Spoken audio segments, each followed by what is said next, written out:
मैं जमीन पर बैठी फूट फूट कर रो रही थी, लेकिन वो अपनी आंखों में अंगारे भरे हुए बड़ी अकड़ के साथ मेरे सामने खड़ा हुआ था। मैंने उससे कहा, सर प्लीज मेरे ऊपर इतना जुल्म मत कीजिए। मैं जानती हूँ कि 25 लाख रुपए की जो रकम है वो बहुत ज्यादा है और मेरे जैसी मामूली सी लड़की के लिए उसे चुकाना बहुत मुश्किल है। लेकिन मेरा विश्वास करिए, मैं जब तक आपकी एक एक पाई नहीं चुका देती इस कंपनी को छोड़कर हरगिज नहीं जाऊंगी। आप चाहें तो मुझसे एक और बॉन्ड साइन करवा सकते हैं।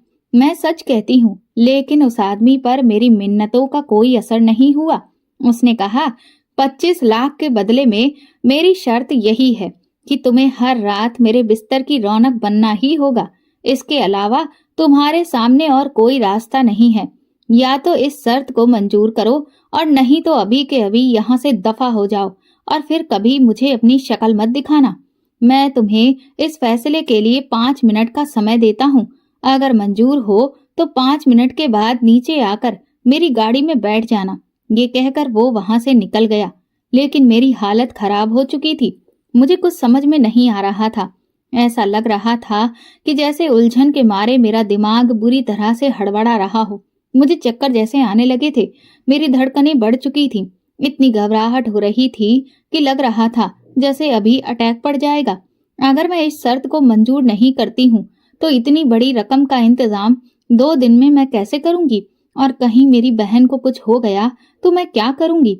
लेकिन मैं इस तरह से अपनी इज्जत का सौदा भी तो नहीं कर सकती थी। यही सोचकर मैंने फैसला लिया कि मैं इस शर्त को नहीं मानूंगी। मैं 25 लाख रुपए जुटाने की कोशिश कहीं और से करूंगी। जैसे ही ये फैसला करके मैं उठकर बैठी हुई, तभी अचानक से मेरा फोन बज उठा। दूसरी तरफ मेरी माँ थी। वो बुरी तरह से रो रही थी। वो कहने लगी, पाखी यानी कि मेरी छोटी बहन की हालत बहुत ज्यादा खराब है। डॉक्टर ने कहा है कि अगर हमने जल्द से जल्द ऑपरेशन नहीं किया तो उसे बचा पाना बहुत ही मुश्किल है। वो बड़ी ही उम्मीद भरी आवाज में मुझसे कहने लगी, रोशनी बेटा, तुमने अपने बॉस से पैसों के लिए बात की? माँ की इस बात ने मुझे फिर से उस शर्त को याद दिला दिया था। मैं उन्हें कैसे बताती कि पैसे तो मुझे मिल जाएंगे, लेकिन उसके बदले में मुझे जो कीमत चुकानी पड़ेगी उससे मेरी जिंदगी तबाह हो जाएगी। मेरी खामोशी पर माँ बहुत परेशान हो गई। वो कहने लगी, अगर तुमने पैसों का इंतजाम नहीं कर पाया तो हम पाखी को खो देंगे। अब हमारी आखिरी उम्मीद तुम ही हो रोशनी बेटा, क्योंकि तुम्हारे बाप से भी मैं कोई उम्मीद नहीं रख सकती। माँ की ऐसी बातों ने मेरे फैसले को शायद आसान कर दिया था। अब मुझे सिवाय अपनी बहन के आगे कुछ नहीं दिख रहा था। इसलिए मैंने माँ को तसल्ली देते हुए कहा कि आप फिक्र मत करिए, क्योंकि बॉस ने मुझे 25 लाख रुपए देने के लिए हामी भर दी है। ये सुनते ही मेरी माँ बहुत खुश हो गई। वो मेरे बॉस को दुआएं देने लगी। कहने लगी, वो तो हमारे लिए भगवान निकले। भगवान उन्हें बहुत लंबी उम्र दे और उन्हें खूब तरक्की भी दे। इसके बाद माँ ने फोन काट दिया। लेकिन मेरे दिल में इस आदमी के लिए नफरत की आग जल रही थी। माँ को क्या पता कि उस आदमी ने इन पैसों के बदले में मुझसे क्या मांगा था। मैंने अपने आंसू पोंछ लिए और खुद को मजबूत करके मैं तुरंत ही नीचे उतरकर अपने बॉस की गाड़ी में आकर बैठ गई। उसने मुझे एक शब्द भी नहीं कहा और तुरंत ही गाड़ी को स्टार्ट कर दिया था। मैं कभी सपने में भी नहीं सोच सकती थी कि यह आदमी एक दिन मेरी इज्जत के साथ भी खेल जाएगा। अभी तक तो मैं इसे और लड़कियों के साथ ही ये सब करते हुए देख रही थी, लेकिन ये मुझे भी निशाना बनाएगा, वो भी इस तरह से, ये तो मैं कभी सोच भी नहीं सकती थी। कुछ ही देर में हम एक मंदिर के सामने थे। वहां पर सारे इंतजाम पहले से ही हो रखे थे। जल्दी से हमारी शादी हो चुकी थी और फिर मेरा बॉस आरब खन्ना मुझे लेकर अपने बंगले पर पहुंच चुका था। उसके घर वालों ने जब हमें इस तरह से दूल्हा दुल्हन के जोड़े में देखा तो उन सबके पैरों तले से जमीन निकल चुकी थी। इससे पहले कि उनमें से कोई कुछ भी पूछता, आरब ने खुद ही आगे बढ़कर सबको सब कुछ बता दिया था। इसके बाद तो उस घर में किसी की भी इतनी हिम्मत नहीं थी जो आरब से कोई भी सवाल जवाब करता। वो तुरंत ही मुझे लेकर कमरे में पहुंचा और उसने बड़ी ही बेशर्मी के साथ कमरे में पहुंचते ही अपने सारे कपड़े एक तरफ निकाल कर रख दिए। ये देखकर डर के मारे मेरे हाथ पैर कांपने लगे थे। वो कहने लगा, डर क्यों रही हो? तुम्हारी तबाही का तो आज पहला दिन है। अभी तो तुम्हें 1 साल तक ये सब हर रोज झेलना है। पहले ही दिन डर जाओगी तो फिर बाकी के इतने दिन तक ये सब कैसे झेलोगी? मैं फूट फूट कर रोने लगी थी।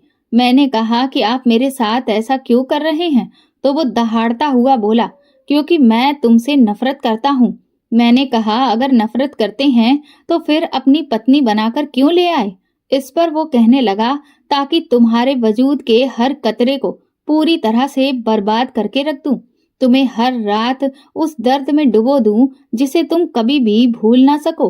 तुम्हारी जिंदगी को जहन्नुम बना दूं। ये कहते हुए उसकी आंखें अंगारे सी जल रही थीं। मैंने कहा, क्या आप मुझे बताएंगे कि मेरा कसूर क्या है? आपको मुझसे इतनी नफरत क्यों है? इस बात पर वो कहने लगा कि तुम्हारी इतनी औकात नहीं है कि तुम मुझसे ये सवाल कर सको। इसलिए चुपचाप अब बिस्तर पर पहुंचो, क्योंकि अब वो होगा जिसके लिए मैंने ये सब कुछ किया है। उसकी इस बात ने मेरे पैरों में कपकपी छोड़ दी थी। डर के मारे मैं बुरी तरह से कांप रही थी। और फिर वो हुआ जिसने मेरे वजूद को पूरी तरह से हिलाकर रख दिया था।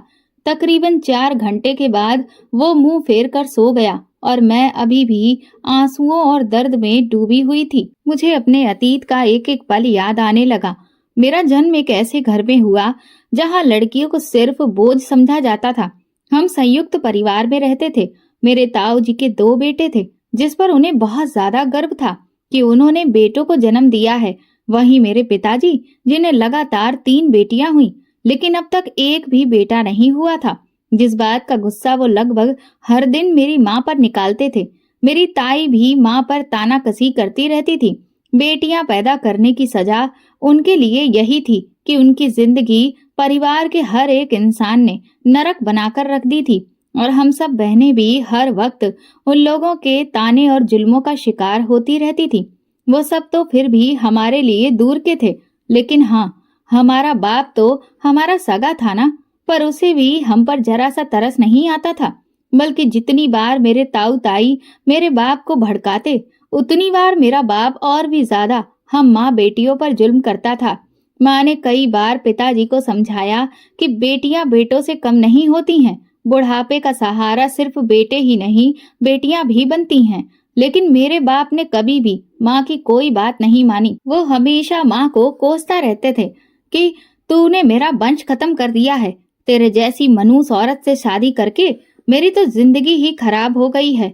मेरा बाप जो कुछ भी कमाता था, वो सारी कमाई या तो खुद उड़ाता था या फिर अपने बड़े भाई के हाथ में रख देता था।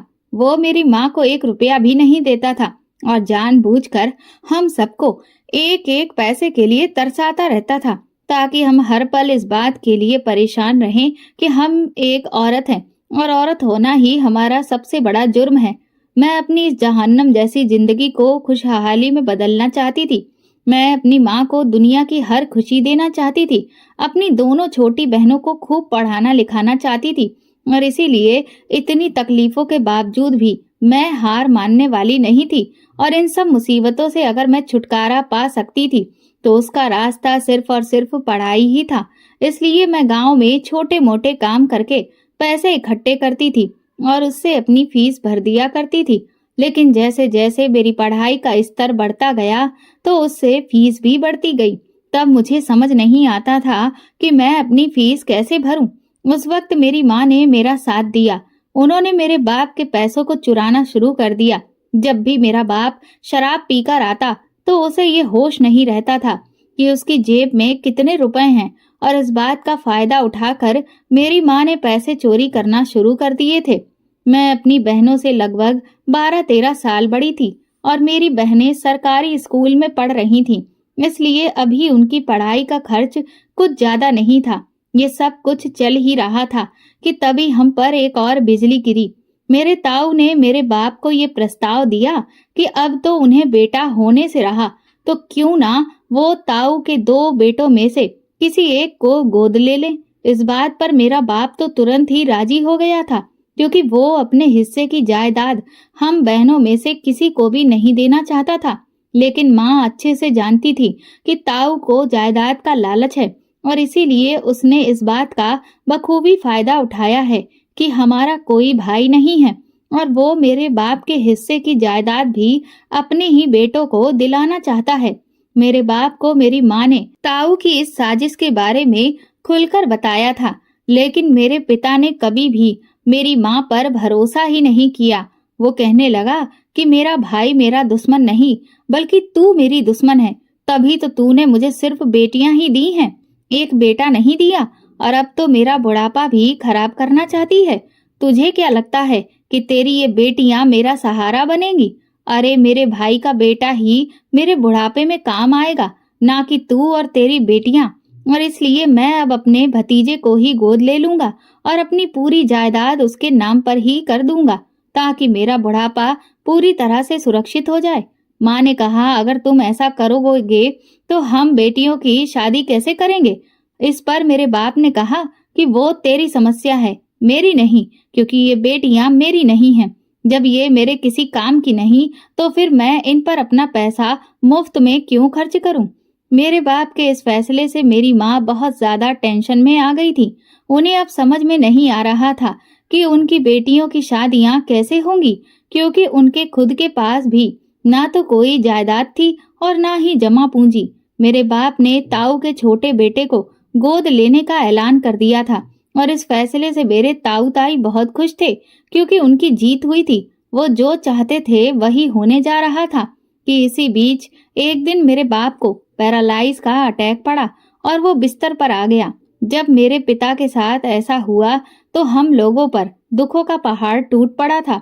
मैं रो रो कर भगवान से यही कहती थी कि हम वैसे ही कितनी मुसीबतों से घिरे थे, ऊपर से आपने हमें ये एक नई मुसीबत दे दी है। लेकिन शायद उन्होंने मेरे पिता को जो हकीकत थी वो दिखाने के लिए उनके साथ ऐसा किया था। जैसे ही मेरे पिता को लकवा मारा, तभी मेरे ताऊ ने अपना असली रंग दिखा दिया। उन्होंने हम सबको घर से बाहर का रास्ता दिखा दिया। वो कहने लगे कि तुम्हारे बाप का इलाज कराने के लिए हमारे पास कोई पैसे नहीं हैं। मैंने उनसे कहा कि हमें आपके पैसों की जरूरत भी नहीं है। इस घर में और जमीन में हमारा भी हिस्सा है, हम उसे बेचकर ही अपने पिता का इलाज कराएंगे। लेकिन हमारे ताऊ ने एक भी नहीं सुनी। वो कहने लगे, अपने लाचार बाप को बचाकर अब क्या करेगी?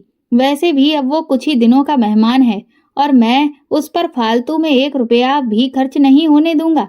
मेरे पिता लाचार होकर चारपाई पर पड़े पड़े अपने भाई की असलियत देख रहे थे और उनकी आंखों से आंसू गिर रहे थे।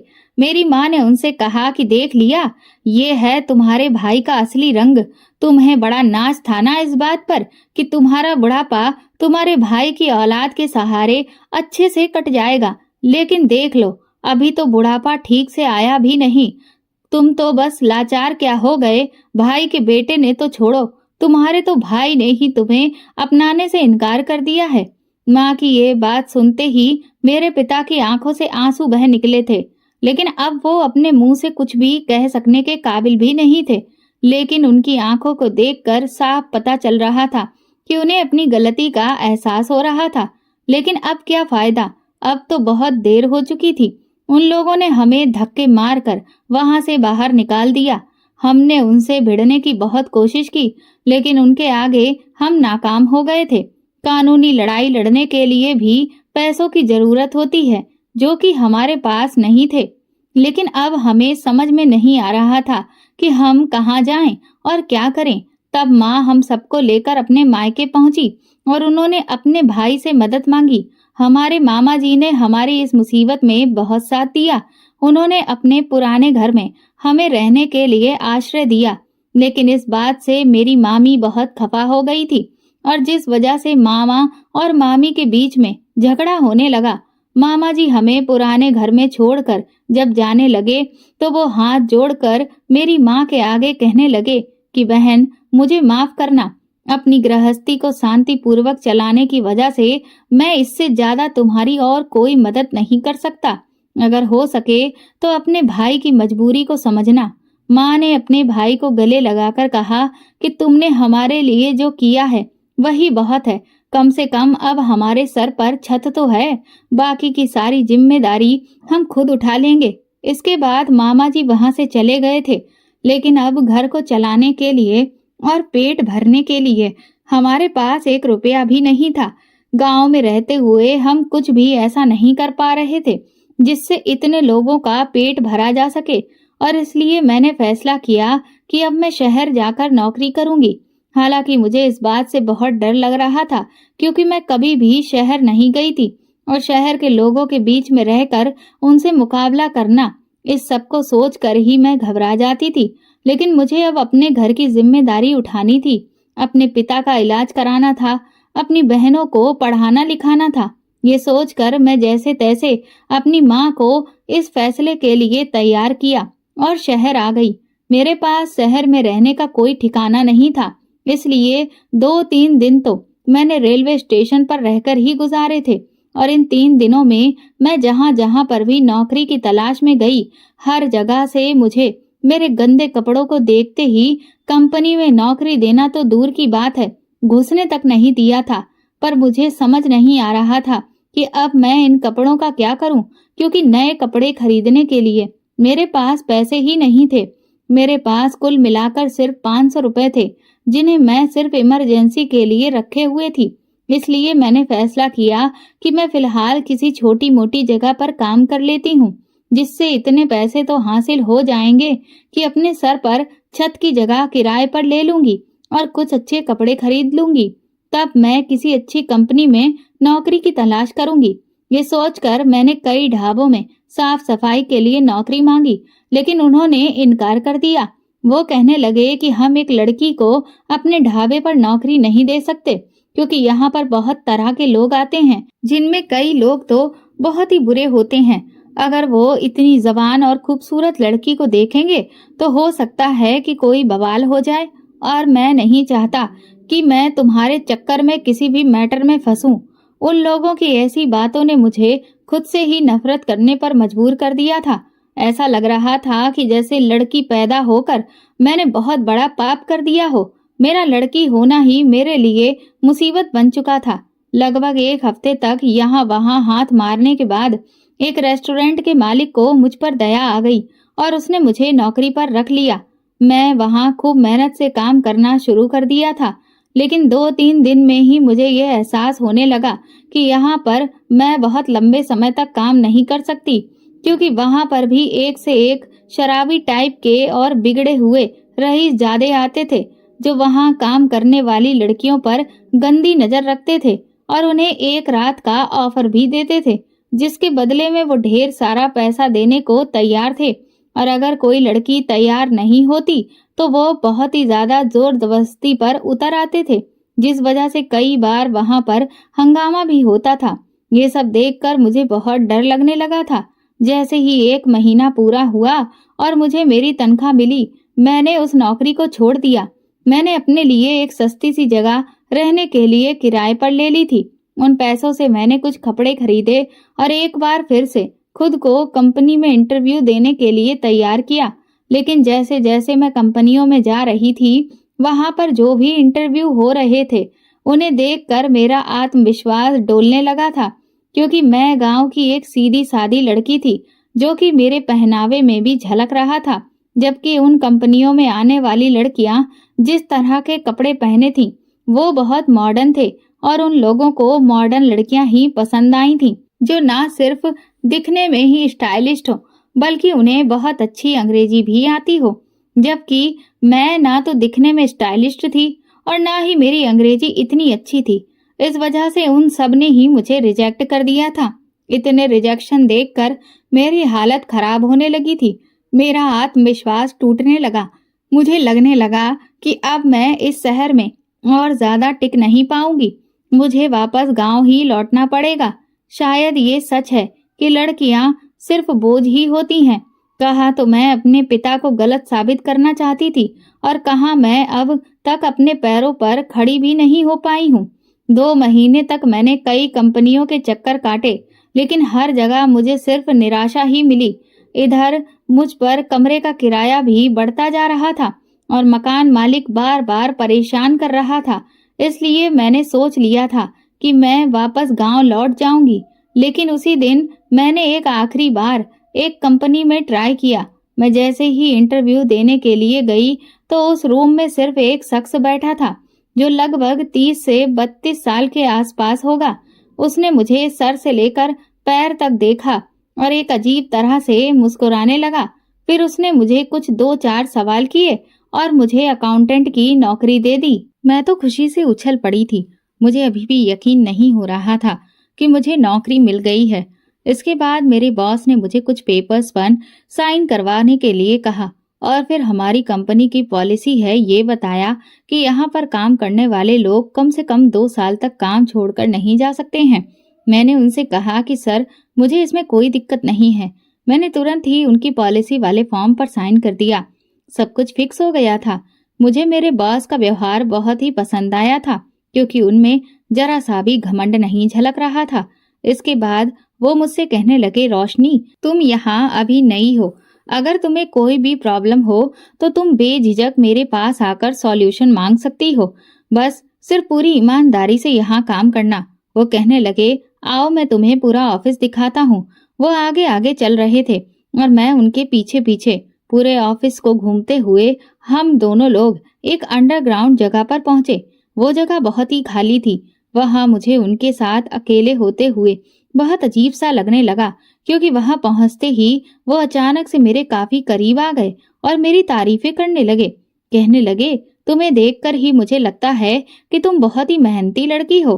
तुम्हें कभी भी एक्स्ट्रा पैसों की जरूरत हो तो तुम भी मुझसे बेझिझक वो पैसे मांग लेना। ये कहते हुए उन्होंने मेरे कंधे पर हाथ रखा और कहने लगे कि मुझे अपना दोस्त जैसा ही समझना। अचानक से उनका इतना फ्रेंडली व्यवहार देखकर मुझे घबराहट होने लगी। इससे पहले कि मैं और कुछ सोच समझ पाती, तभी एक कड़क आवाज पीछे से आई। मैंने पीछे पलटकर देखा तो एक 25-26 साल का बहुत ही हैंडसम नौजवान खड़ा था जो कि बहुत कॉन्फिडेंट लग रहा था। उसने कहा कि आप यहाँ क्या कर रहे हैं? इस पर मेरे बॉस थोड़ा सा घबरा गए। वो कहने लगे, आरव, ये हमारी कंपनी की नई एम्प्लॉय है। मैं इसे हमारा ऑफिस दिखा रहा था। इस पर उस नौजवान ने कहा कि अगर एम्प्लॉय है तो इसे अलग से ऑफिस दिखाने की जरूरत क्या है? जब ये यहाँ काम करेगी तो कंपनी के हर एक कोने को खुद ही घूम लेगी। उस शख्स का इतना कड़क अंदाज हालांकि मेरे अंदर खौफ पैदा कर रहा था, लेकिन उस वक्त उसके वहां आ जाने से मुझे बहुत राहत भी महसूस हुई थी। उस शख्स ने एक बार फिर से मेरे बॉस से कहा कि आप मुझे 5 मिनट बाद मीटिंग रूम में मिलिए, मुझे आपसे बहुत जरूरी बात करनी है। इतना कहकर वो वहां से चला गया, जिस पर मेरे बॉस ने थोड़ी राहत की सांस ली। वो समझ गए कि मैं इस वक्त क्या सोच रही थी। वो मुझसे कहने लगे कि दरअसल हम दोनों इस कंपनी में पार्टनर हैं। मैं 30% का और वो 70% का। हम दोनों ही मिलकर इस कंपनी को चला रहे हैं। अब मुझे समझ में आया था, इसका मतलब ये दोनों ही यहाँ के बॉस थे। फिर मेरे पास जिनका नाम अमित था, वो कहने लगे, लेकिन तुम्हें घबराने की जरूरत नहीं है। तुम मेरे अंदर ही काम करोगी, आरव के नहीं। चलो अब हम यहाँ से चलते हैं। इसके बाद मैं बाहर आ गई। अगले दिन से मैंने अपना काम शुरू कर दिया था। शुरू में मुझे थोड़ी दिक्कत हुई, लेकिन धीरे धीरे मुझे सब कुछ अच्छे से समझ आने लगा था और मैं अपना काम बहुत मेहनत और ईमानदारी से करने लगी थी। इस बीच अमित सर बार बार आकर मुझसे मेरे काम के बारे में पूछते रहते थे और मुझे जब कभी भी कहीं पर कोई दिक्कत होती तो मेरी मदद भी करते थे। इससे मुझे ये लगा कि मैं शायद उन्हें गलत समझ रही थी। उनका स्वभाव ही ऐसा है कि वो बहुत जल्दी ही फ्रेंडली हो जाते हैं, लेकिन मैं बहुत खुश थी कि मैं अमित सर के अंडर काम कर रही हूँ, क्योंकि इतने दिनों में मैंने आरव खन्ना को जो बिहेवियर देखा था उससे तो मैं बहुत डरी सहमी सी रहती थी। वो कभी भी किसी भी एम्प्लॉय को अपने ऑफिस में बुलाकर बुरी तरह से लताड़ देता था। उसे इतना गुस्सा आता था कि वो ये भी नहीं देखता था कि वो कब कहाँ पर किसको खरी खोटी सुना रहा है। इस वजह से ऑफिस का हर एक एम्प्लॉय उससे थर थर कांपता था। धीरे धीरे महीना गुजर रहे थे। जब कभी आरव की नजर मुझ पर पड़ जाती तो मैं बुरी तरह से सहम जाती थी और उससे छुपने की कोशिश करने लगती थी। इस बीच अमित सर से मेरी काफी दोस्ती जैसी हो गई थी। वो मुझे अच्छे भी लगने लगे थे। इन दिनों मुझे ये महसूस हुआ कि शायद आरव और अमित दोनों भाई हैं, लेकिन क्योंकि आरव के पास कंपनी के ज्यादा शेयर हैं, इस वजह से अमित सर को उससे दबना पड़ता है। मैं यही सोचती थी कि दोनों भाइयों में जमीन आसमान का अंतर है। एक का स्वभाव आग के जैसा गर्म और दूसरे का समंदर के पानी जैसा बिल्कुल ठंडा। अमित सर को जब मेरे घर के हालातों के बारे में पता चला तो उन्होंने मेरी इसमें भी बहुत मदद की। मेरे पिता के लिए उन्होंने एक बहुत अच्छा डॉक्टर बताया, जिससे मेरे पिता जल्द से जल्द ठीक हो सकें, और मेरी बहनों को अच्छी पढ़ाई करने के लिए उन्होंने जो बेस्ट स्कूल थे उनके बारे में बताया। लेकिन जब मैंने उनसे कहा कि इतनी महंगी फीस देना मेरे बस की बात नहीं, तो वो कहने लगे कि उसकी तुम फिक्र मत करो, मैं तुम्हें कुछ एडवांस पेमेंट दे दूंगा, लेकिन तुम अपनी बहनों की पढ़ाई खूब अच्छे से करवाओ। ये सब देखकर मेरे दिल में अमित सर के लिए एक बहुत ही खास जगह बन चुकी थी। वो एक बार तो मुझे अपने साथ कॉफी पिलाने भी ले गए। हालांकि मैंने उन्हें बहुत मना किया, लेकिन वो माने ही नहीं। सब कुछ बिल्कुल ठीक चल रहा था, लेकिन उस एक दिन के बाद से मेरी दुनिया बिल्कुल बदलने लगी थी। एक दिन मैं अमित सर के ऑफिस में उन्हें अपने किए हुए काम की रिपोर्ट्स दे रही थी। तभी अचानक से आरव खन्ना केबिन के अंदर दाखिल हुआ और उसने मुझे फरमान सुनाते हुए कहा, मिस रोशनी, आज से आप इस ऑफिस में अकाउंटेंट के तौर पर काम नहीं करेंगी, बल्कि मेरी पर्सनल सेक्रेटरी की पोस्ट आप संभालेंगी, वो भी अभी और इसी वक्त से। जैसे ही आरव के मुंह से ये बात निकली, अमित सर उठकर खड़े हो गए। वो कहने लगे, लेकिन ये तुम क्या कह रहे हो आरव? आरव ने कहा कि आपने शायद साफ साफ सुना नहीं। मैंने कहा कि अब से ये मेरी सेक्रेटरी के तौर पर काम करेगी। ये सुनकर मेरे पैरों तले से जमीन निकल चुकी थी। मैं तो आरव खन्ना से बहुत डरती थी, और अब मैं उसकी पर्सनल सेक्रेटरी के तौर पर कैसे काम कर सकती थी। मैंने दयनीय नजर से अमित सर की तरफ देखा कि वो कुछ करें और मुझे आरव खन्ना से बचा लें। उन्होंने तुरंत ही आरव से कहा कि लेकिन इसकी जरूरत क्या है, रोशनी तो अच्छा भला अकाउंटेंट के तौर पर काम कर रही है। आरव ने कहा कि ये मेरा फैसला है, अगर रोशनी को इसमें कोई दिक्कत है तो वो अभी और इसी वक्त इस कंपनी को छोड़कर जा सकती है। ये सुनकर तो मेरे और अमित सर दोनों के होश उड़ चुके थे। मेरे लिए नौकरी बहुत जरूरी थी, क्योंकि अब तो मुझ पर बहुत सारी जिम्मेदारियां थीं। अमित सर ने तुरंत ही पलटवार करते हुए आरव से कहा कि लेकिन कंपनी की पॉलिसी के हिसाब से कोई भी एम्प्लॉय 2 साल से पहले कंपनी को छोड़कर नहीं जा सकता। इस पर आरव खन्ना ने कहा कि कंपनी के रूल्स को मैंने बनाया है, तो उन्हें मैं बदल भी सकता हूँ। आरव की इस बात पर अमित सर खामोश हो गए थे। उन्हें उस वक्त बहुत गुस्सा आ रहा था, लेकिन वो कुछ भी नहीं बोले। आरव ने तुरंत ही एक लड़की को कैबिन में बुलाया और कहा कि आज से ये आपके अंडर आपके अकाउंटेंट के तौर पर काम करेगी, और उसने मुझे फरमान सुनाया कि मैं अभी के अभी तुरंत उसके कैबिन में पहुंचूं। मेरा मन तो नहीं कर रहा था, लेकिन मजबूरी में मैं तुरंत आरव के कैबिन में गई। आरव ने मुझसे कहा कि अब से तुम आरव खन्ना की सेक्रेटरी हो, इसलिए खास तौर पर याद रखना कि एक भी गलती नहीं होनी चाहिए, वरना तुम्हें जो सजा मिलेगी उसे तुम झेल नहीं पाओगी। उसकी ऐसी बातों ने तो मुझे हिलाकर रख दिया था। मुझे तो समझ ही नहीं आ रहा था कि उसने मुझे अपनी सेक्रेटरी बनाया ही क्यों है। शायद वो जानबूझकर मेरे साथ ऐसा कर रहा था ताकि मैं खुद ही इस कंपनी को छोड़कर चली जाऊं, लेकिन वो चाहता तो मुझे निकाल भी तो सकता था। मुझे तो समझ ही नहीं आ रहा था कि वो ये सब क्यों कर रहा था। अगले दिन से ही मैंने अपने काम को समझना शुरू कर दिया था, लेकिन आरव की सेक्रेटरी के तौर पर काम करना मेरे लिए बहुत मुश्किल हो रहा था, क्योंकि वो पूरे दिन मुझे चकर घिन्नी के जैसे घुमाता रहता था और बार बार मुझ पर चीखता चिल्लाता रहता था। ऐसा लगता था कि जैसे वो न जाने किस बात का गुस्सा मेरे ऊपर निकाल रहा है। वो इतना ऐठू था और इतना सड़ू टाइप का था कि उसकी शक्ल हर वक्त घमंड में चूर ही रहती थी। लेकिन धीरे धीरे उसके इस तरह के बर्ताव की मुझे आदत पड़ने लगी थी। अमित सर बेचारे दूर दूर से ही मुझे देखते रहते थे। अब हमारे बीच बातचीत भी बहुत कम हो पाती थी, क्योंकि मैं अब पहले से काफी ज्यादा बिजी रहने लगी थी। आरव खन्ना जहाँ कहीं भी जाता था मुझे साये की तरह अपने साथ ही रखता था। एक दिन हम लोग शहर से बाहर एक मीटिंग के लिए गए थे। वहां पर अचानक से आरब को बहुत तेज बुखार हो गया। उसने तो मुझसे कह दिया कि मैं अपने कमरे में जाकर आराम करूं, लेकिन मुझे पता नहीं क्यों उसकी इतनी फिक्र हो रही थी। बार बार मुझे ऐसा लग रहा था कि वो इस वक्त अपने कमरे में बिल्कुल अकेला है। अगर उसकी तबीयत ज्यादा खराब हो गई तो ना जाने फिर क्या होगा। यही सोचकर मैं उसके कमरे के बाहर पहुंची। 2-3 बार दरवाजा खटखटाने के बाद भी उसके कमरे का दरवाजा नहीं खुला। मुझे चिंता होने लगी। मैंने जैसे ही दरवाजे पर जरा सा जोर दिया तो दरवाजा अपने आप ही खुल गया। अंदर पहुंची तो आरब बिल्कुल बेसुध पड़ा हुआ था। मैंने उसे हल्का सा छूकर देखा तो उसे काफी तेज बुखार चढ़ा था। उसका माथा भी बुरी तरह से तप रहा था। मैंने तुरंत ही होटल वालों से कहकर ठंडे पानी का इंतजाम करवाया और लगभग पूरी रात बैठकर मैंने उसके ठंडे पानी की पट्टियां उतारी।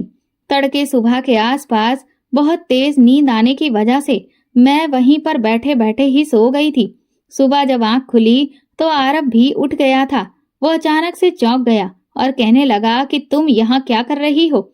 मैंने उसे बताया कि आपको बहुत तेज बुखार था, आपकी तबीयत बहुत खराब थी, आपको होश भी नहीं था, इसीलिए मैं आपकी पट्टियां उतार रही थी। मेरी इस बात पर उसने एक गहरी नजर मुझ पर डाली। मेरी आंखें नींद न पूरी होने की वजह से लाल हो रही थीं। वो कुछ देर शांत रहा और फिर धीरे से उसने मुझे थैंक यू कहा। उसके मुंह से ये शब्द सुनकर मैं तो चौंक पड़ी। वो मुझसे कहने लगा, अब मैं ठीक हूँ, तुम ऐसा करो, आराम से यहीं पर लेट कर सो जाओ, मेरी वजह से तुम सो नहीं पाई। आरब की ऐसी बातें सुनकर मुझे तो यकीन नहीं हो रहा था कि ये आरब खन्ना है जो मुझे अपने काम के दौरान एक पल बैठने तक नहीं देता। वो आज मुझ पर रहम खा रहा है। मैं सोच में डूबी थी। तभी अचानक से वो फिर से अपने कड़क अंदाज में बोला, तुम्हें सुनाई नहीं दिया? मैंने कहा चुपचाप लेटकर सो जाओ और आराम करो। मैं तुरंत ही उसके बिस्तर में घुसकर लेट गई और सोचने लगी, ये आदमी भी बड़ा अजीब है, फिक्र भी कर रहा है लेकिन ऐंठ बिल्कुल भी कम नहीं है। कुछ ही देर में मैं गहरी नींद में सो गई। जब सोकर उठी तो आरब ने मेरे लिए नाश्ता मंगाकर रखा था। वो कहने लगा, नाश्ता कर लो, कुछ ही देर में हमें यहाँ से निकलना होगा। उस दिन के बाद से आरब का व्यवहार मेरे लिए थोड़ा सा नरम पड़ गया था। एक दिन अमित सर मेरे पास आए और कहने लगे, रोशनी तुम ये नौकरी छोड़ दो, मैं तुम्हें किसी दूसरी जगह पर नौकरी दिला दूंगा। मैंने उनसे कहा कि लेकिन मैं ऐसा नहीं कर सकती। वो कहने लगे, मैं जानता हूँ कि आरब तुम्हें टॉर्चर कर रहा है और मैं तुम पर ये जुल्म बर्दाश्त नहीं कर सकता। मैंने अमित सर से कहा कि हाँ, मैं मानती हूँ कि आरब सर मेरे साथ कुछ ज्यादा ही रूखा व्यवहार करते हैं, लेकिन अब मुझे इस सब की आदत हो रही है और मैं अपनी जिम्मेदारियों से पीछे नहीं हट सकती हूँ, इसलिए मैं ऐसा नहीं कर सकती। मेरी इस बात पर अमित सर मुझे बार बार जबरदस्ती करने लगे कि मैं कैसे भी करके इस नौकरी को छोड़ दूं, लेकिन मुझे समझ में नहीं आ रहा था कि वो ऐसा क्यों कर रहे हैं। मैंने उनसे कहा कि आप मेरी फिक्र मत करिए। इसके बाद उन्होंने मुझसे जो बात कही उसे सुनकर मैं दंग रह गई। उन्होंने मुझसे अपने प्यार का इजहार किया। वो कहने लगे कि मैं तुम्हें बहुत पसंद करता हूँ और तुमसे शादी भी करना चाहता हूँ। मैं तो उनकी ऐसी बात सुनकर चकराकर रह गई थी। मैंने कहा, सर ये आप क्या कह रहे हैं? वो कहने लगे, तुम मुझे बहुत अच्छी लगती हो रोशनी, मुझे तुम्हारे जैसी जीवन साथी ही अपने जीवन में चाहिए, और तुम बताओ क्या मैं तुम्हारे काबिल नहीं हूँ? मैंने कहा, नहीं सर, ऐसा तो कुछ भी नहीं है, बल्कि काबिल तो मैं आपके नहीं हूँ। वो कहने लगे, ऐसा नहीं है, तुम मेरे लिए क्या हो ये तो मैं ही जानता हूँ, इसीलिए मैं नहीं चाहता कि तुम आरब की हरकतों का शिकार बनो। मैं तुमसे शादी करके तुम्हें इस दुनिया की सारी खुशियां देना चाहता हूँ। वो मुझसे मेरा फैसला जानना चाहते थे, लेकिन मुझे न जाने क्यों उस वक्त कुछ भी समझ में नहीं आ रहा था। मैंने सर से कहा कि मैं आपको सोचकर इस बारे में जवाब दूंगी। वो मुझसे कहने लगे कि तुम अगर मुझसे शादी करोगी तो तुम्हारे परिवार की जिम्मेदारी मैं बहुत अच्छे से उठा लूंगा, तुम्हें कोई भी तकलीफ नहीं होगी। ये सुनकर मेरे मन में भी एक लालच सा आ गया। मैंने सोचा कि मेरे माँ बाप तो इतना अच्छा रिश्ता मेरे लिए कभी नहीं ढूंढ सकते।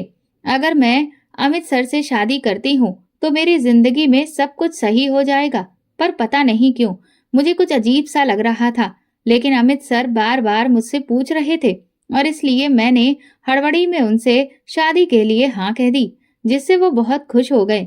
वो बोले, अब तुम ये नौकरी छोड़ दो। मैंने कहा, लेकिन सर मैंने बॉन्ड पर साइन किया है। इस पर अमित सर कहने लगे, उसकी फिक्र तुम मत करो, मैं उन पेपर्स को फाड़ कर फेंक दूंगा।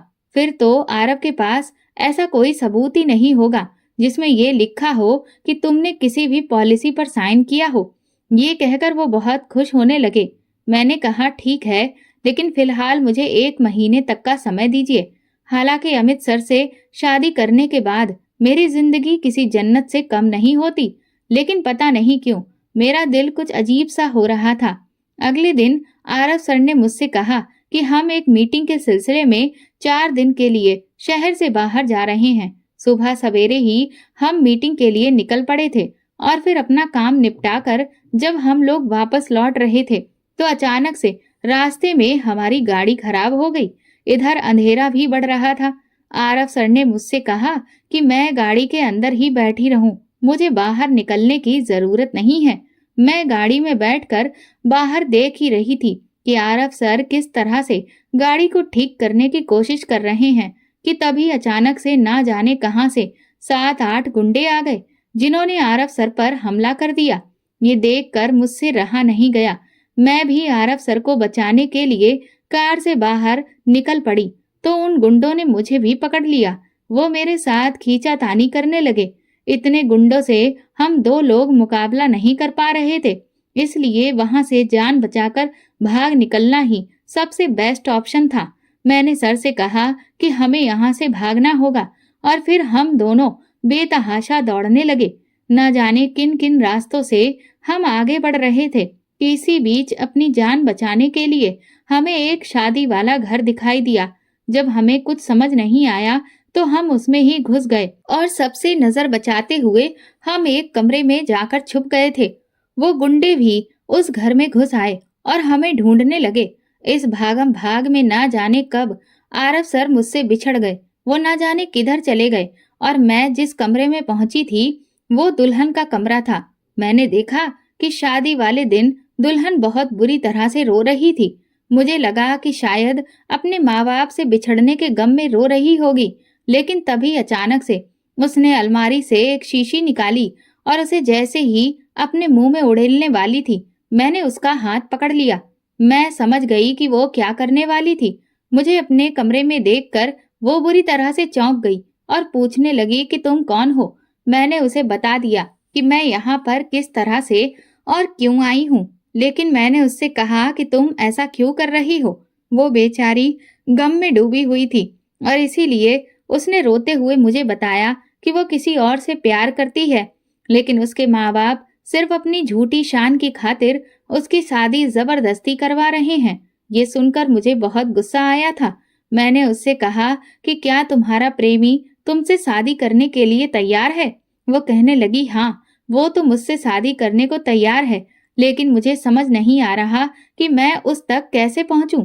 मैंने उसकी आंखों के आंसू पोंछे और कहा कि तुम फिक्र मत करो, इसमें मैं तुम्हारी मदद करूंगी। मेरी बात पर वो खुश हो गई कि तभी अचानक आरव सर मुझे ढूंढते हुए वहां पर आ गए। वो मुझसे कहने लगे, रोशनी जल्दी करो, हमें यहाँ से निकलना होगा, वो लोग हमें ही ढूंढ रहे हैं। मैंने आरव सर से कहा कि हमें इस लड़की की मदद करनी होगी। ये बेचारी अपने प्रेमी से शादी करना चाहती है, जबकि इसके माँ बाप इसकी शादी जबरदस्ती करवा रहे हैं। आरव सर मुझसे कहने लगे, तुम क्यों दूसरों के मामले में टांग अड़ा रही हो। मैंने कहा कि सर, आप इतने मतलबी कैसे हो सकते हैं। आपको पता है कि ये लड़की अपनी जान देने जा रही थी। अगर मैं सही वक्त पर यहाँ नहीं आती तो ये बेचारी तो कब की इस वक्त ऊपर पहुंच चुकी होती। प्लीज मेरी खातिर ये बात मान जाइए, हमें इसकी मदद करनी चाहिए। मेरी जिद के आगे उस वक्त आरव सर न जाने क्यों लेकिन झुक गए थे। मैंने कहा, लेकिन तुम्हें हम यहाँ से बाहर कैसे लेकर जाएं? इस पर आरव सर कहने लगे, एक काम करते हैं, हम इसका भेष बदल देते हैं। आरव सर ने उस लड़की को एक आदमी का रूप दे दिया। उसे देखकर कोई ये पहचान नहीं सकता था कि वो एक लड़की है। आरव सर का दिमाग देखकर मैं तो बहुत खुश हो गई। मैंने कहा कि आपके पास इतना अच्छा आइडिया हो सकता है, मैं तो सोच भी नहीं सकती थी। वो कहने लगे, इतनी बड़ी कंपनी चला रहा हूँ तो गधा तो नहीं होगा ना। उनकी ये बात सुनकर मैं जोर जोर से हंसने लगी। मन में सोचा कि मुझे तो आप बिल्कुल गधे ही लगते थे। वो कहने लगे, इतना हंस क्यों रही हो? मैंने कहा, कुछ नहीं। ये कहते हुए मैंने बात को टाला। इसके बाद हम लोग सबकी नजरों से बचते हुए और धोखा देकर वहां से बाहर निकल आए। लेकिन तभी रिश्तेदारों में से कोई दुल्हन के कमरे में गया और उसने सब तरफ शोर मचा दिया कि दुल्हन तो भाग गई है, जिससे हर तरफ भगदड़ मच गई। हर कोई दुल्हन को ढूंढने लगा। हम तुरंत ही वहां से अपनी जान बचाकर भागे। लेकिन इसी भगदड़ में उस लड़की की मूंछ नीचे गिर गई और उन लोगों ने देख लिया कि ये तो दुल्हन है। वो सब एक साथ हम लोगों के पीछे दौड़ पड़े।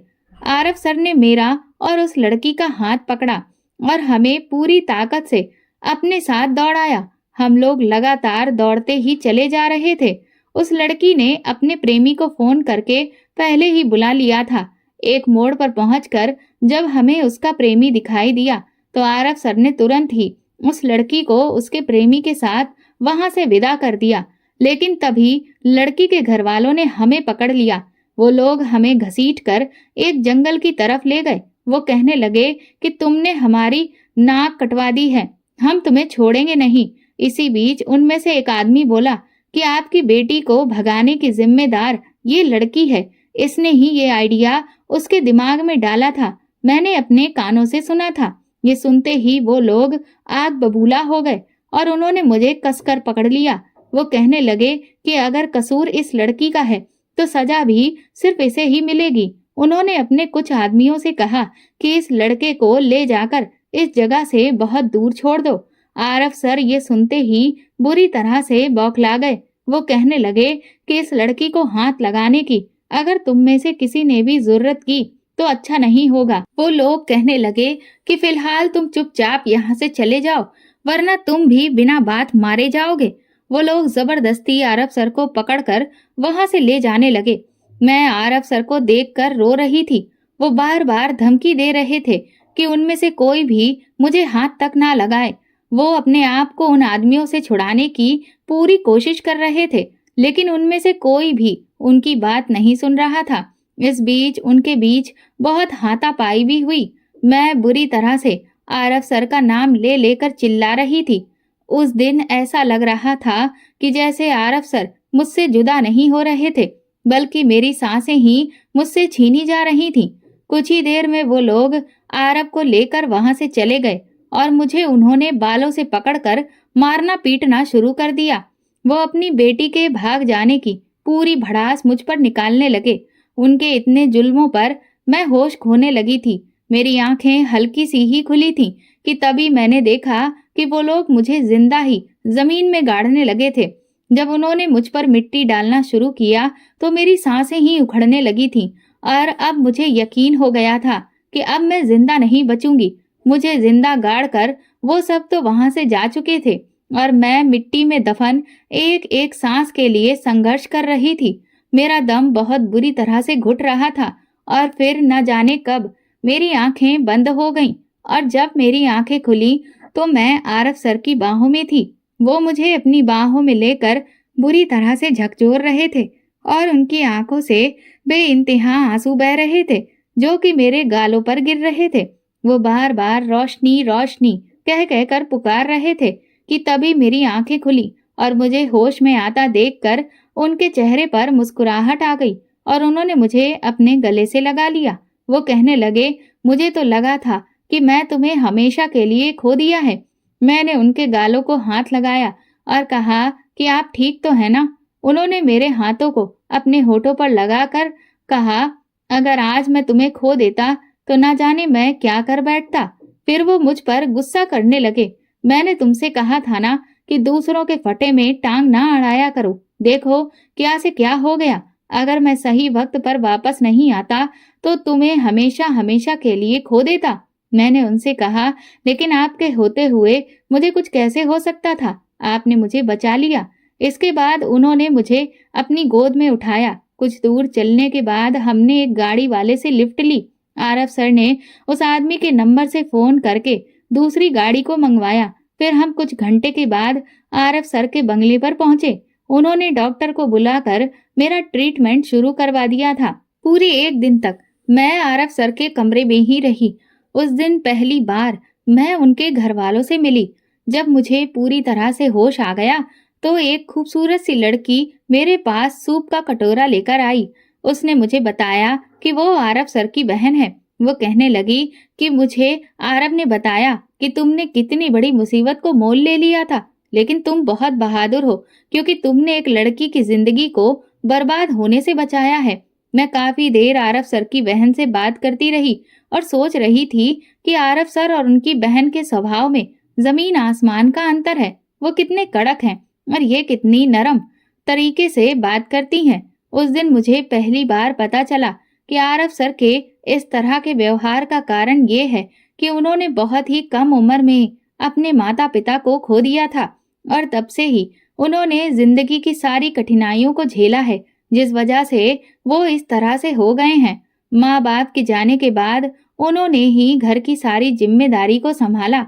उनके साथ घर में उनकी दादी, चाचा चाची, उनका बेटा और उनकी बहन और जीजा जी भी रहते हैं। जब मैं वहां से चलने को हुई तो आरव सर की बहन प्रिया ने मुझे गले से लगाया। वो कहने लगी, तुम मुझे बहुत अच्छी लगी हो, जब भी समय मिले तो मुझसे मिलने आती रहना। इसके बाद मैं वापस अपने घर आ गई थी। अगले दिन जब मैं ऑफिस गई तो अमित सर को मेरे साथ हुए हादसे के बारे में पता चल चुका था। वो कहने लगे कि तुम्हें इस मामले में पड़ने की जरूरत ही क्या थी, अगर तुम्हें कुछ हो जाता तो मैं तो मर ही जाता। मैंने कहा कि लेकिन आरव सर ने मुझे बचा लिया। वो कहने लगे, हाँ वो सब तो ठीक है, लेकिन अब तुम कंपनी से रिजाइन दे दो, हम लोग 2 हफ्ते बाद ही शादी कर लेंगे। जैसे ही अमित सर ने यह बात कही तो मुझ पर जैसे बिजली सी गिर गई थी। मैं तो ये भूल ही गई थी कि मैं तो अमित सर से शादी का वादा कर चुकी हूँ। लेकिन ना जाने क्यों जब से मैं आरव सर के साथ उस जगह से लौटी थी, मेरे दिल में कुछ अजीब सी हलचल मची हुई थी। कुछ अजीब सा हो गया था। वो क्या था मुझे समझ में नहीं आ रहा था। अब मैं अमित सर से शादी नहीं करना चाहती थी। मन तो मेरा पहले भी उनसे शादी करने के लिए नहीं था, लेकिन अब तो जैसे उनके मुंह से शादी शब्द सुनकर ही मेरी रूह कांपने लगी थी। मुझे समझ नहीं आ रहा था कि मेरे साथ ऐसा क्यों हो रहा है। अमित सर बार बार मुझे नौकरी छोड़ने के लिए कह रहे थे, लेकिन मैं कोई ना कोई बहाना बनाकर उस कंपनी में टिकी हुई थी। कुछ दिनों के बाद ही मेरे पास प्रिया जी का फोन आया। उन्होंने कहा कि आज उनकी वेडिंग एनिवर्सरी है, जिसकी एक ग्रैंड पार्टी है और मुझे उस पार्टी में जरूर जाना है। मैंने उन्हें खुशी खुशी हाँ कह दिया। शाम को मैं जल्दी ही ऑफिस से निकलने वाली थी क्योंकि मुझे पार्टी में जाना था, लेकिन अमित सर ने आकर मुझे रोक दिया। वो कहने लगे कि मैं उस पार्टी में हरगिज नहीं जाऊंगी। मैंने कहा कि ये आप क्या कह रहे हैं, आखिर वो पार्टी आपके ही घर में है और मैं आपके घर जाऊं तो इससे आपको क्या प्रॉब्लम है। वो कहने लगे कि बस कह दिया ना, क्या तुम मेरी इतनी सी बात नहीं मान सकती हो।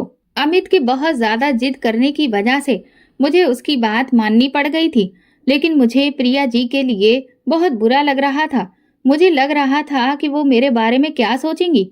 उन्होंने मुझे अलग से फोन करके इनविटेशन दिया था, लेकिन अमित को न जाने क्या परेशानी थी कि वो मुझे पार्टी में जाने ही नहीं देना चाहता था। पार्टी के अगले दिन ही मेरे पास प्रिया जी का फोन आया। वो कहने लगी कि आप आई क्यों नहीं। मैं तो बहुत शर्मिंदा हो गई थी, लेकिन मैंने फिर उनसे झूठा बहाना बना दिया कि मेरे पिताजी की तबीयत अचानक से खराब हो गई थी, जिसके लिए मुझे उनकी देखभाल करने जाना पड़ा। जिस पर उन्होंने मुझसे कहा कि कोई बात नहीं, लेकिन आप अपने पिताजी का ख्याल रखिएगा और जब समय मिले तो मुझसे मिलने जरूर आइएगा। मुझे उनसे झूठ बोलकर बिल्कुल भी अच्छा नहीं लग रहा था, लेकिन अमित की वजह से मुझे ये सब करना पड़ा। इधर 2 हफ्ते जब बीते तो मुझे एक ऐसी खबर मिली जिससे मेरे पैरों तले से जमीन निकल चुकी थी। माँ ने फोन करके बताया कि मेरी बहन खेलते खेलते अचानक बेहोश हो गई और जब डॉक्टर को दिखाया तो उन्होंने कहा कि मेरी बहन के दिल में छेद है, जिसे जल्द से जल्द मुझे उसका ऑपरेशन करवाना पड़ेगा, वरना मेरी बहन को बचा पाना नामुमकिन है। मुझे उस वक्त कुछ भी समझ में नहीं आ रहा था, क्योंकि ऑपरेशन का खर्चा 25 लाख रुपए था। मैंने ये बात सबसे पहले अमित को बताई, जिसे सुनकर वो भी बहुत परेशान हो गया। वो कहने लगा कि पहले हम शादी कर लेते हैं, उसके बाद मैं पूरी कोशिश करता हूँ कि तुम्हें पैसों का इंतजाम करके दूं। मैं उसकी बात सुनकर हैरान रह गई थी। मैंने कहा कि इस वक्त मैं इतनी बड़ी मुसीबत में हूँ और आपको शादी की पड़ी है। लेकिन अमित तो जैसे पागल हुआ पड़ा था। वो कहने लगा कि जब तुम मुझसे शादी करोगी, मैं तुम्हारी मदद भी तभी करूंगा। मुझे उस पर बहुत गुस्सा आ रहा था, क्योंकि हकीकत ये थी कि मैं उससे शादी नहीं करना चाहती थी। क्यों नहीं करना चाहती थी मुझे नहीं पता, पर अपनी बहन की खातिर मुझे उसकी ये शर्त माननी पड़ी, जिससे वो बहुत खुश हो गया और उसने मुझे तुरंत ही दुल्हन के भेष में तैयार होकर पास वाले मंदिर में पहुंचने को कहा। मैं मजबूरी में दुल्हन बनकर उस मंदिर में पहुंची, लेकिन मेरा दिल जैसे बैठा जा रहा था। बार बार मेरी आंखों के सामने आरव का चेहरा घूम रहा था, जिस पर मुझे बहुत हैरानी हो रही थी कि मेरे दिल को और दिमाग पर वो खड़ूस आदमी क्यों छाया हुआ है, क्यों मैं उसे बार बार याद कर रही हूँ। साथ में मुझे ये भी डर लग रहा था कि जब मैं अमित के साथ विदा होकर उनके घर पहुंचूंगी तो आरव खन्ना मेरा क्या हाल करेगा। वो तो ये बात हरगिज बर्दाश्त नहीं कर सकेगा कि एक मामूली सी लड़की ने उसके भाई से शादी कर ली और उसके घर वाले उनके आगे भी मेरी छवि बिल्कुल खराब हो जाएगी। वो लोग तो मुझे कितना अच्छा समझते हैं, लेकिन इस तरह की चोरी छुपे की शादी से वो लोग बहुत नाराज हो जाएंगे। हालांकि मैंने अमित से कहा था कि वो मुझे से इस तरह से शादी क्यों कर रहा है, तो वो कहने लगा कि उसके सभी घर वाले आरव की ही बात मानते हैं और अगर उन्हें पता चल गया कि मैं तुमसे शादी करना चाहता हूँ तो वो कभी भी हमारी शादी नहीं होने देंगे।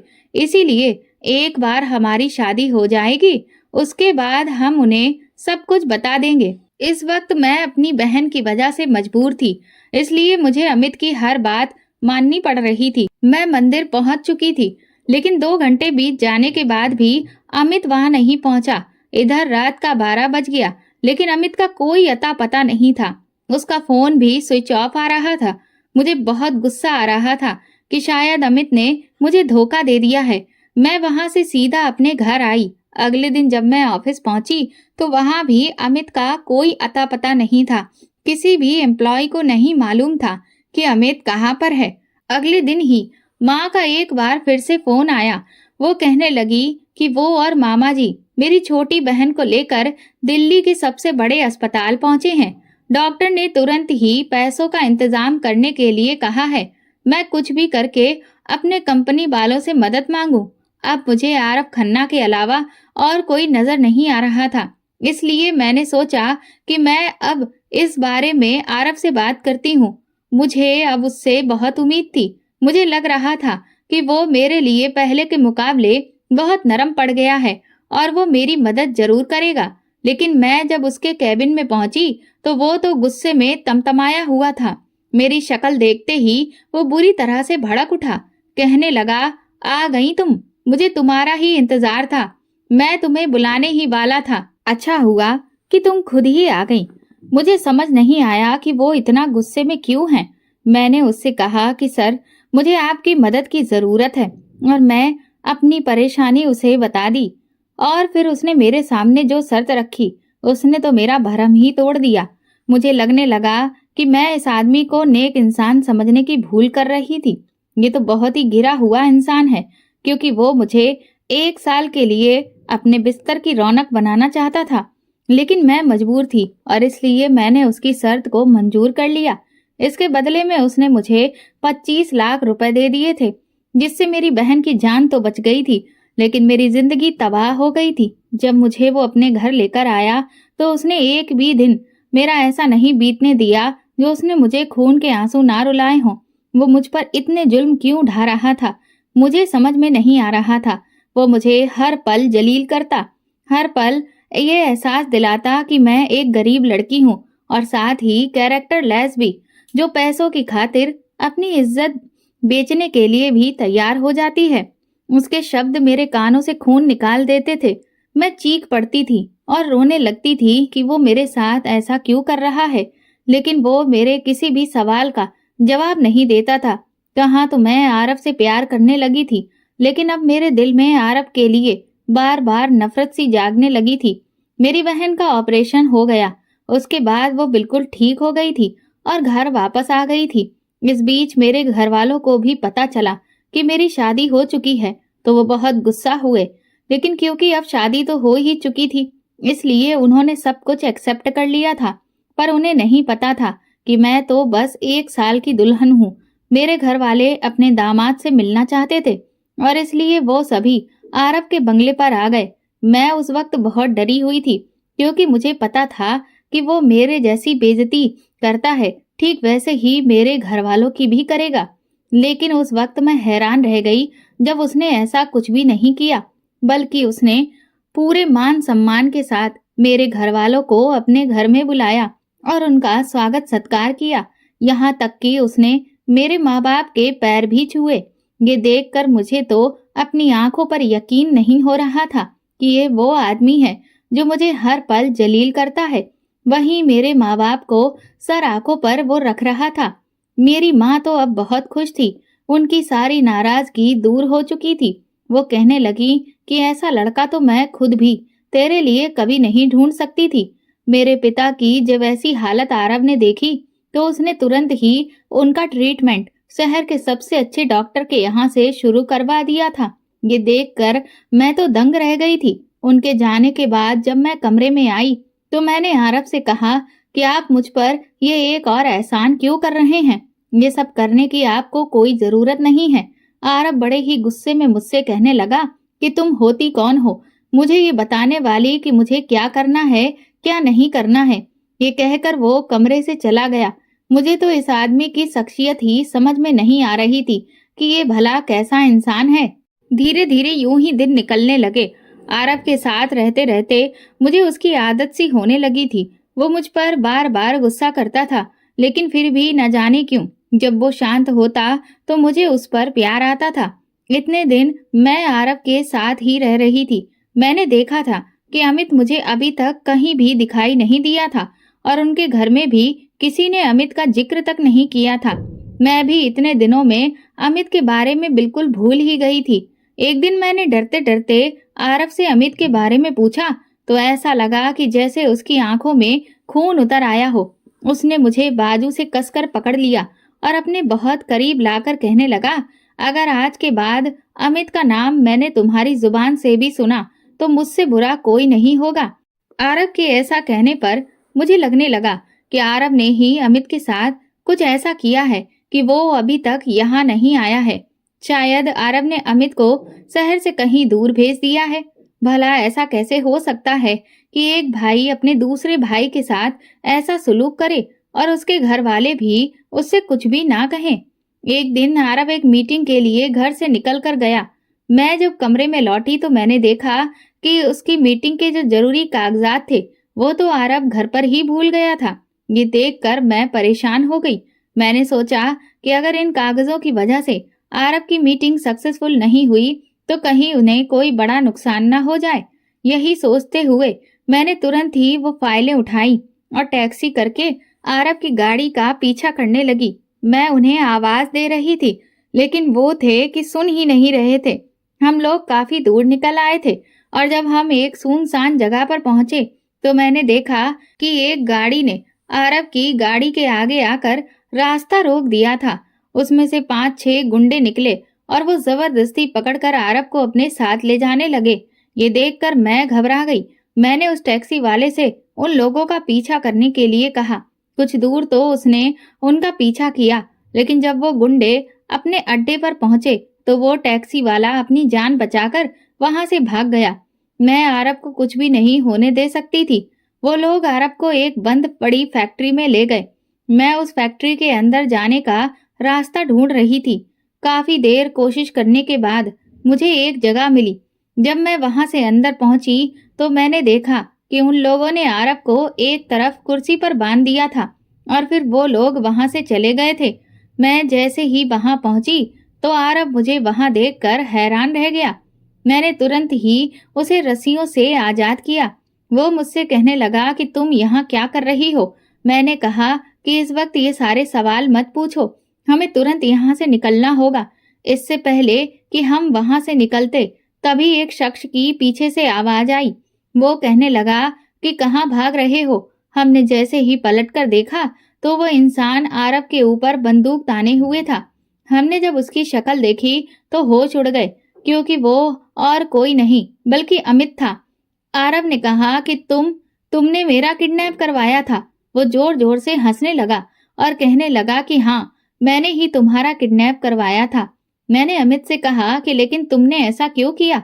इस पर आरव कहने लगा, मैं जानता हूँ कि इसने ऐसा क्यों किया, क्योंकि ये तुम्हें पाना चाहता था। मेरे होते हुए ये तुम्हें कभी नहीं पा सकता था, इसीलिए। इस पर अमित कहने लगा, बिल्कुल सही कहा, और अब मैं आज तुम्हें मारकर रोशनी को हमेशा हमेशा के लिए अपना बना लूंगा। अमित के मुंह से ये बात सुनकर मेरे होश उड़ गए थे। मैंने अमित से कहा कि तुम्हारा दिमाग खराब हो गया है, तुम ऐसा नहीं कर सकते। इस पर आरव कहने लगा, अब ये नाटक करने की जरूरत नहीं है रोशनी। तुम्हें क्या लगता है कि मैं तुम्हारी बातों में आ जाऊंगा? मुझे अच्छे से पता है कि तुम भी इसके साथ ही शामिल हो। मैंने हैरत से आरव की तरफ देखा और कहा कि ये तुम क्या कह रहे हो? तुम्हें कोई गलतफहमी हो रही है। वो चिल्लाते हुए कहने लगा कि मुझे कोई गलतफहमी नहीं हुई है। मैं अच्छे से जानता हूँ कि तुम एक गिरी हुई लड़की हो और इसका पूरा साथ दे रही हो, और इसीलिए तुम मेरी बहन का घर उजाड़कर इससे शादी करना चाहती थी। आरव की कोई भी बात मेरे समझ में नहीं आ रही थी। मैंने कहा कि ये तुम क्या कह रहे हो? वो कहने लगा कि लेकिन मैंने तुम्हारा प्लान फेल कर दिया और मैं तुम दोनों की शादी वाले दिन इस अमित को मंदिर पहुंचने ही नहीं दिया, और फिर खुद मैंने तुमसे शादी कर ली, क्योंकि मैं अपनी बहन की खुशियां छीनते हुए नहीं देख सकता था।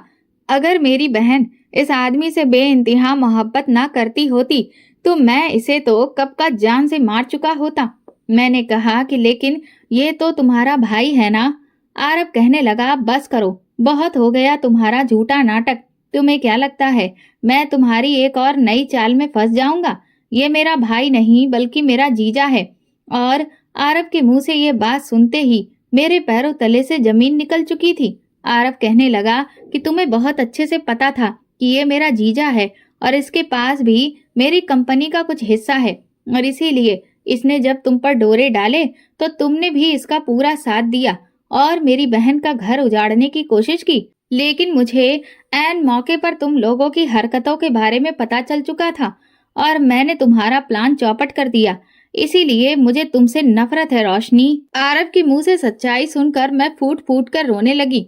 मैंने अमित से कहा कि तुम इतने बड़े झूठे और मक्कार निकलोगे, मैं कभी सोच भी नहीं सकती थी।